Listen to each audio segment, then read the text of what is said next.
Hello and welcome to Earthcast, a platform for discussions about bridging the resource gap between people and planet.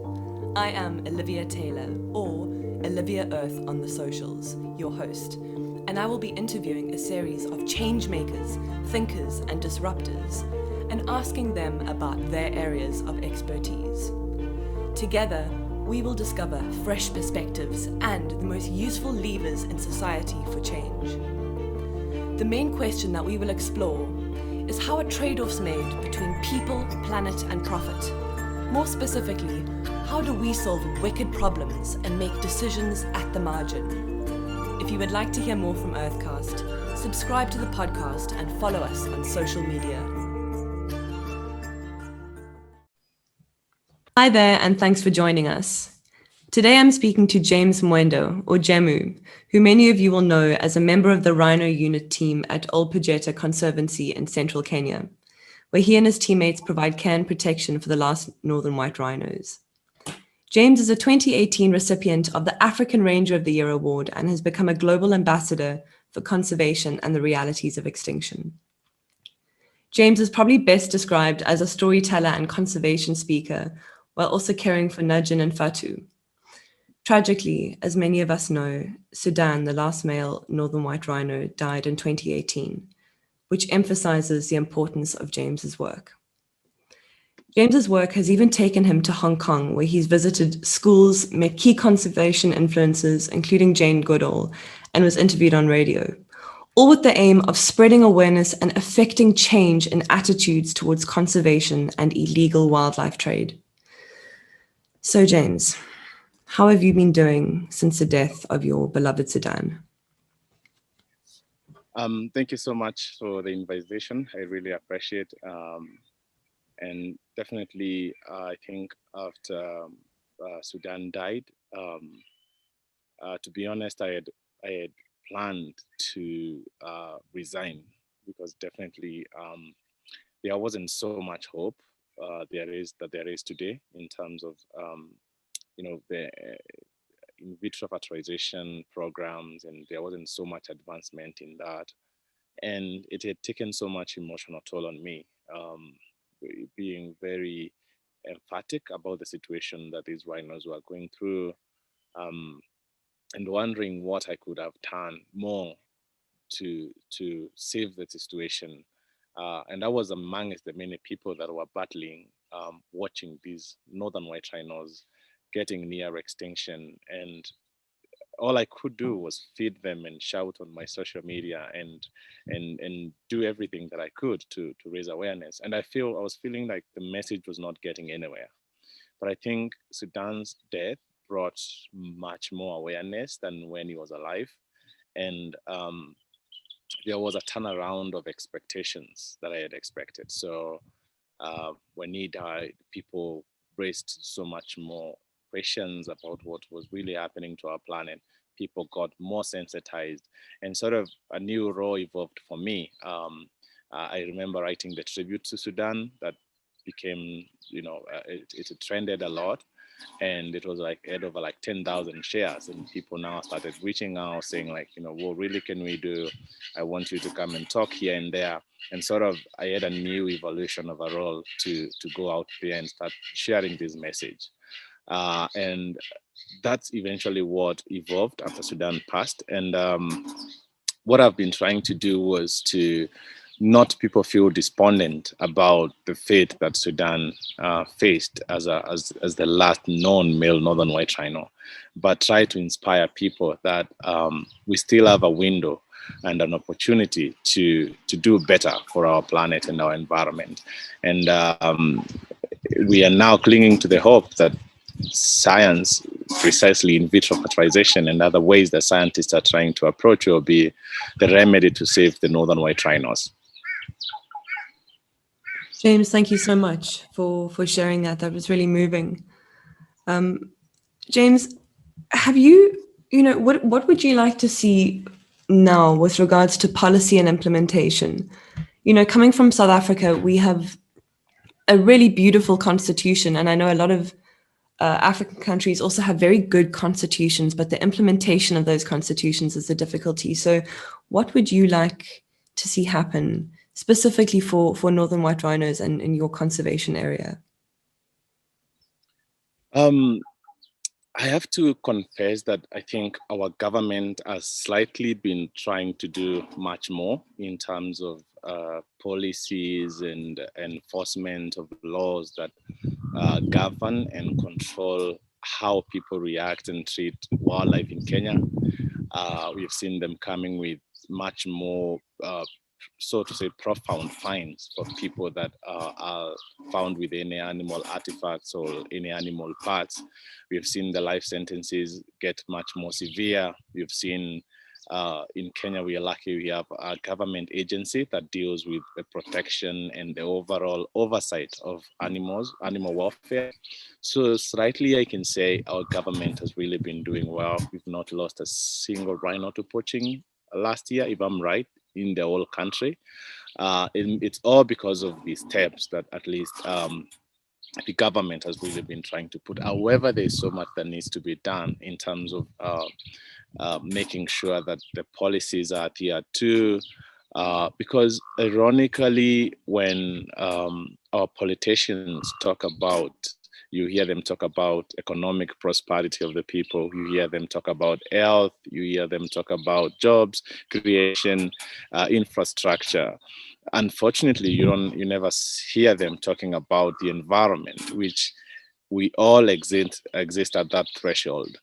So definitely, I feel there's a chance for improvement, for making sure that there's more policies that govern, and especially the question of habitat loss on my side.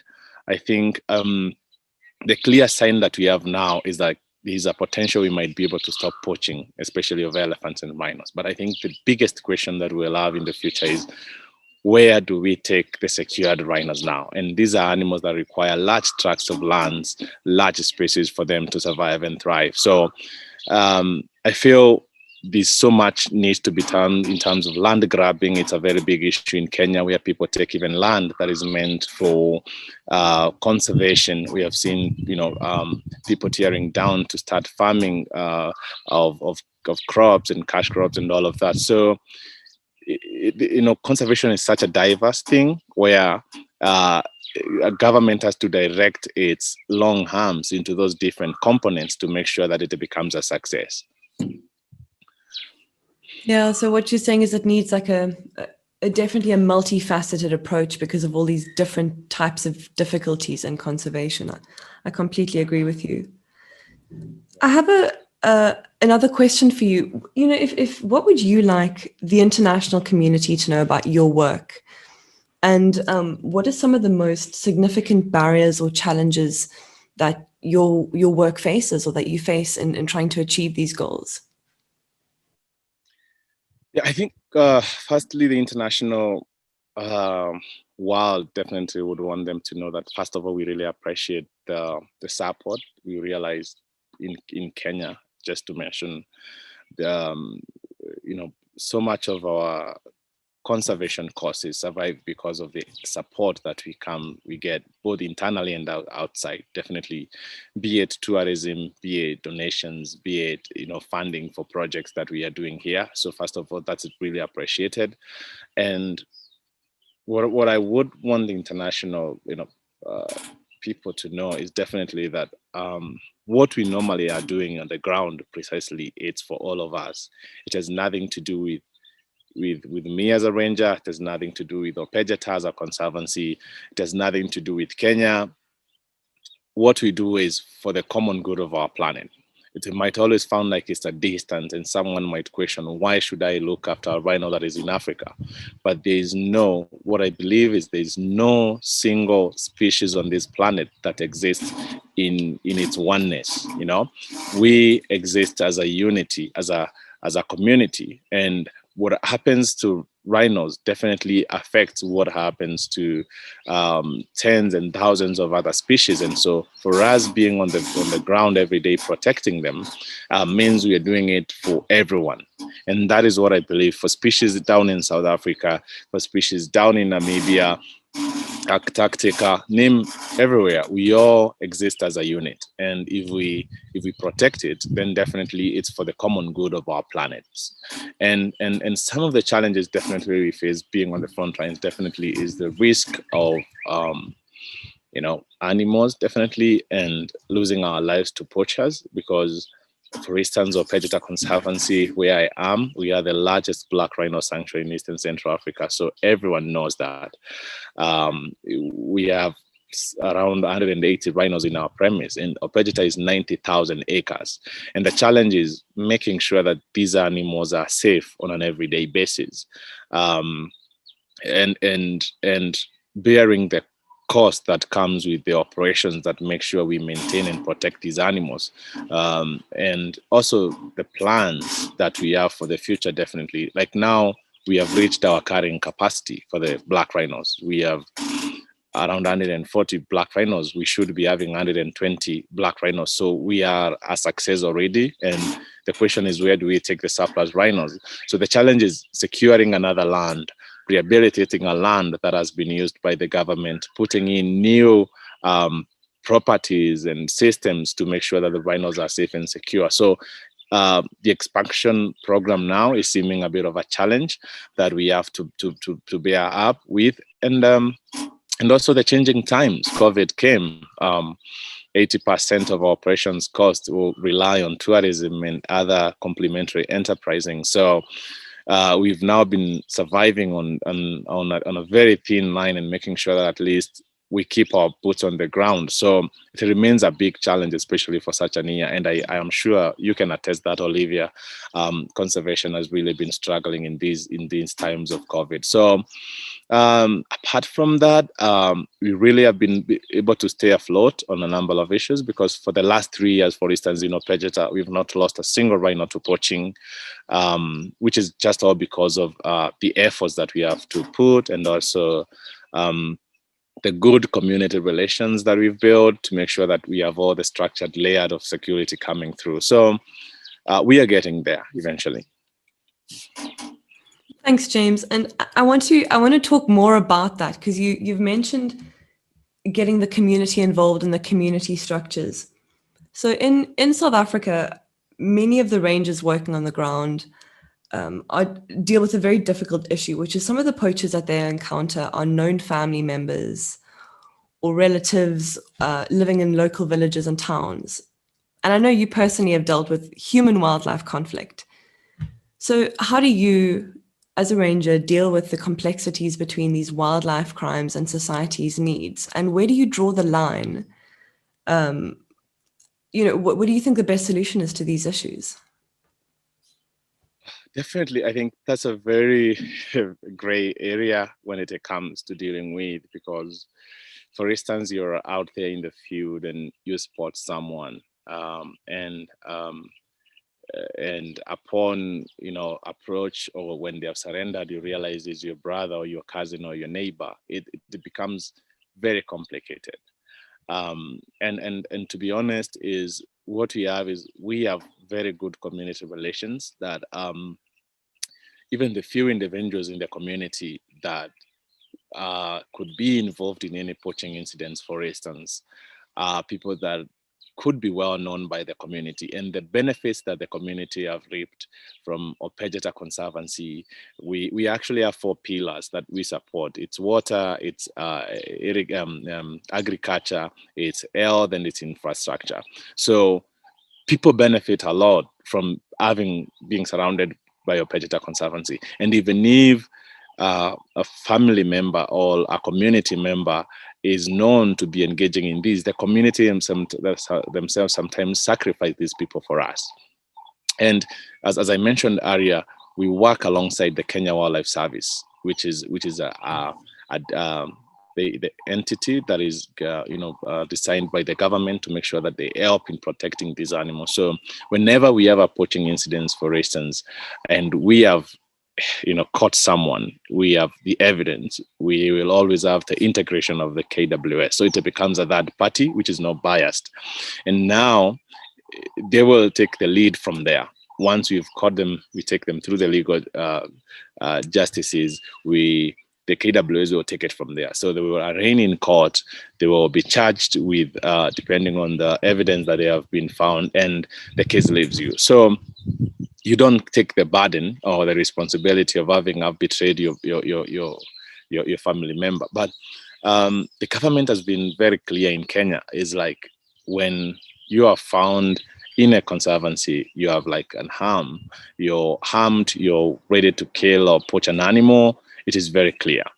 And sometimes you don't have to negotiate. I really know that we have difference in how we operate. In Kenya, you are allowed to shoot. Like, if you find someone and your life is threatened, you don't have to wait until someone shoots at you. It's okay. This is a bad guy. There's evidence. He has a gun. Like, you can't shoot someone who shoots at you first. So such policies makes it now even the people to be afraid of coming in and killing, because there's a very big line drawn that you can't cross this and you can't do this, and if you do this, then there are the consequences. So these are some of the ways, but I think awareness and education has been one of the most fundamental things that we really have endorsed, to make sure that at least people know these things, that even when you decide to take the risk, you already know the consequences that might follow by doing such a thing. And by that, we've had people scared of coming in. You're able to instill that sense of what goes. And if at least there's a tangible connection that you can show people why you have to stop doing this, then it becomes a very fundamental thing. So investing in educating the community on the aspects of why they shouldn't come and kill these animals has far much more benefit, and has been a benefit to us, than having lots of so many people. And that's why now for the last 3 years, so to say, we've not had any poaching incidents, because the people feel the importance of Opejeta succeeding as a conservancy, even when other areas were raided by the nomadic pastoralists and all of that. Opejeta was spared simply because they had been allowing people to come and even graze inside on regulated basis. So people feel like, why should this place not exist? It is of benefit to us. So I think these are some of the ways that have really helped us to be a step forward, even though that still remains a gray area, because sometimes when it comes to a family or somebody, it's always like, but we are able to roll out on those factors. Thank you so much for sharing us, especially on such a difficult topic. So then, following on that thought, what do you think is the most compelling case for species conservation for African people? How do we rally our own people to become custodians of nature? Because not everyone can have the same experiences that you and I have had, completely different experiences. But you spending time with rhinos and my different experiences in South Africa. But how do we encourage this? Yeah, I think that's a very brilliant point, Olivia. Definitely, because you realize, to be honest, like in Kenya, so many people feel like conservation is not their thing. Like it's you realize that so many people that run, and it has for a long time been seen as a more outside thing than it is an inside thing.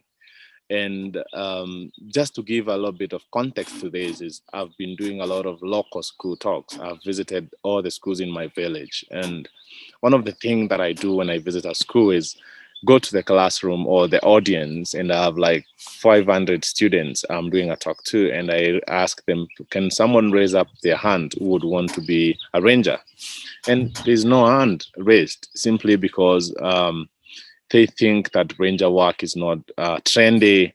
They think, we have this idea that has been bestowed upon us that scientists, engineers, pilots, doctors, the most exciting careers, and especially in Kenya, our ranger work is linked together with the police, and the police are not the best people in Kenya. So it's the least job in the society. It's not the best paid job in the society. So you don't have so many young people who feel the affinity to do it, and that filters through up to the community, because people don't see the necessity to be even engaged. And I think that brings the problem. So what I think is, in a trendy world, we really have to make conservation trendy and look good and look sexy and look amazing. You know, we really have to make it look a unique thing, and like it's worth doing it. For instance, I am happy because I've been able to change this mindset in my village. Coming from a poor background in the village and going and living in the bush, but being one of the first, or like among the few village people who have boarded a plane going somewhere outside Kenya, has really brought me a bit of respect in the society. And now I now go back to the same students and I tell them, who would want to be a ranger? And then you find like 100 ants out of 200 or 300 ants. You know, it's because they have now attached, being a ranger and wearing a green uniform as a good, amazing thing you can do for the planet, and it can win you so much. I won an award in 2018, and it is circulated in my village, and like being, the best African ranger. And these things are things that have really been, is something we can do to inspire people within our own communities to realize that this is an amazing thing to do, and it's an amazing job. But it narrows down to being creative into how we can approach that. It's, as I said, it's making it trendy and a good discussion. You want to tell people why the planet exists and why it is fundamental for them to care for them. And when I go to the village and I'm talking to people at the age of 60 and 70s, and I bring them the little concepts, everyday concepts, they say like, why didn't we know this when we are young? So to me, I believe it's awareness, because I think one of the reasons why people don't care is they don't know why they need to care. Sometimes instilling that sense of why we need to care becomes the only trigger for people to care. So it's basically having these conversations, it's basically giving people facts, and also everything else. Also, I believe in life is governed by principles. We need to give the people the principles of why the planet needs to continue existing. And once there is a principle, principles will always be followed. If you're flying a plane, you have to follow all the principles that are there for you to fly a plane. Otherwise, you're going to crash. The same way, you need to tell people the principles that as to why this beautiful planet needs to exist. And if people know, they will definitely care. And I think that is something that I really, through my caretaking, I've realized, and it has really helped me just to inspire people alone, telling people that our planet is beautiful, there's something they can do. In such a sad state of affairs like we are in, people really realize why they need to do it. And I think that is how we can rally our own people, and also making it beneficial to them. The ideal of fencing up areas and saying these are areas that belong to wild animals and people cannot do anything, and it doesn't really work. I think we really need to be innovative in how we approach conservation and do away with the old models of conservation and be innovative in how it can be about everyone and taking part, and people realizing it's not only about animals, it's about these animals being there for us. So we really need to be innovative about conservation and have those approaches. For instance, in Opegeta, the ideal of livestock wildlife integration has become a very big tool that we can show people that people can cohabit, and especially as you move north of Kenya where we have nomadic pastoralists. So we can tell people like, you don't need to fence off areas and say these are ranching areas. You can have a ranch and you can have wildlife together with it, and there is mutual benefit. So it's becoming innovative in how we approach these aspects and making sure that at least people understand. And it will work, and it's meant to work if you really put a lot of effort to it. What you're talking about is a really lovely holistic view of both, agriculture, like an idea of agriculture as well as living with nature. And it's a really realistic view, especially for an African context. But I want to ask you a slightly more personal question as we get to our last couple of questions. James, do you feel personal pressure to continue the work you do because of the status surrounded by caring for Sudan? I have to be very honest and say, I've always considered like this is not something that I will do for a long time, um, because sometimes it takes so much emotional toll on me, that I have bad days, and I feel like sometimes I'm losing it, and it makes me work so hard, and sometimes I feel like I'm doing a lot and I'm doing amazing just to try and seize the opportunity that has been presented with me. And because you're a young person and very passionate about the planet, Olivia, you can tell the kind of emotional toll on my side it has, especially that moment I made a decision that I just don't want to be a caretaker. I want to be emphatic about the situation of the northern white rhinos, and I want to do something about it. So it sometimes it hurts me if the message is like people are not getting the reality of what it is, because people think that extinction is this abstract idea, abstract, this indefinite thing that happens to other species and doesn't affect humans. And sometimes you try to make it sink to people and you feel like it's not sinking. So, and then you're here, you're seeing all the science that goes to us saving them, you're seeing the struggle these animals have, and you hope that you even have a bigger platform to share and tell the people that this is happening and we really need to do something, is because this is just a red light warning. 1 million more species are threatened with extinction as we speak, both plant and animal species.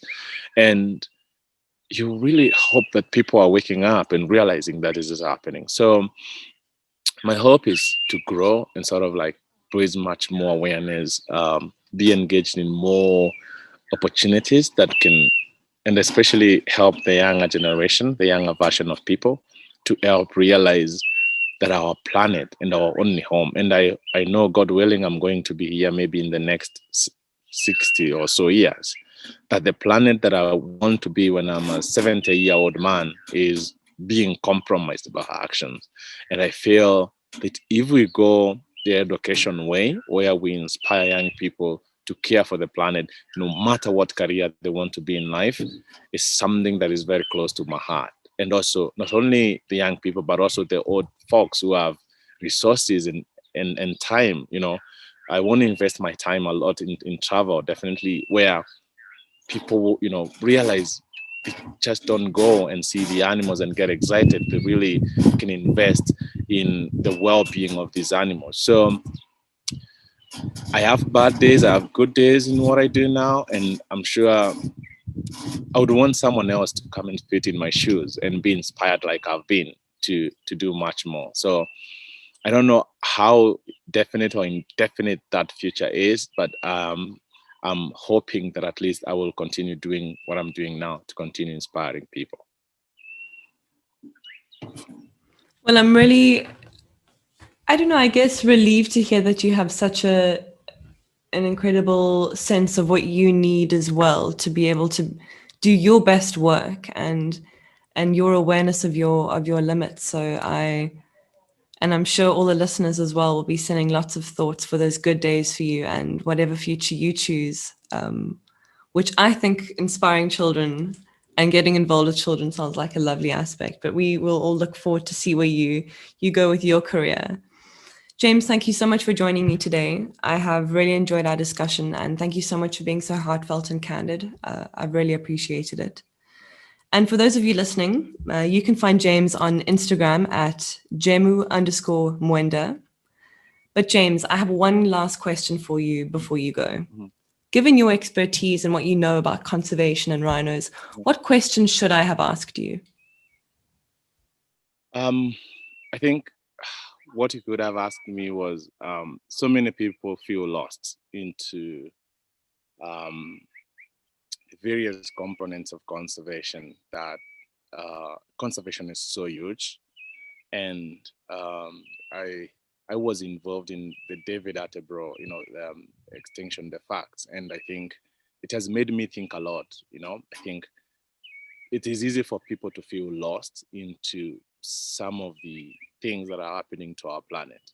they don't really realize where they can put their energy. They don't realize where they can put their expertise. They don't realize what they can do to make some difference. Someone wakes up in the morning and sits in an office, and they don't really know what their part is to make the planet a better place. And I am one of the people, and I will be corrected to believe that um, conservation can never make a good career. It doesn't make a good career. It goes much more deeper than that, because it's it's for everyone. And the problems we are facing on the planet is basically because of the millions and millions of oblivious living people who don't really know even sometimes their actions are affecting the planet. And so it's very easy for someone to make, I don't always like feeling proud like I'm doing anything for the planet, because it should be the responsibility of everyone else to feel equally the same and give equally the same to the planet. So I think that question would have helped someone listening to this and wondering, what can I do? And my answer is always very obvious. I don't know what you can do, but you can be an Olivia and have a podcast and share the stories and inspire people. You can be a tech guy who can devise I don't know what to bring a solution to the environment. You can be a teacher and not just teach people physics and history and science. You can be passionate about the planet and tell the kids why the planet matters to them. You can be a pilot, but you're conscious that you have some time to give back to this to the environment in different ways. It's so broad. It's the butterflies, the trees, the insects needs it. Someone listening here doesn't even know that they can have a simple sugar solution and put it outside their house and give bees a solution to feed on. And the bees are being endangered, and they give 60% of what you eat every day. It's it's not, there is no helplessness in fixing the problems that are affecting our planet. Each and everyone has something they can do for our planet. I don't know what, but there is something we all can do for the planet. And if 5 billion people did something, then we conservationists would not have to struggle fixing the problems we see on the planet. It would be a global responsibility. So I feel that's the question. It would have been really amazing to answer, because across all things that I've done, it's always a crisis, and it's always people for someone to feel like very desperate about the situation, but we still have a window to do something. Thank you for joining me today at Earthcast. If you enjoyed what you heard, please subscribe to this podcast and leave a review. Let's chat next episode, where I will be asking more creatives and intellectual disruptors about making decisions at the margin. See you next time.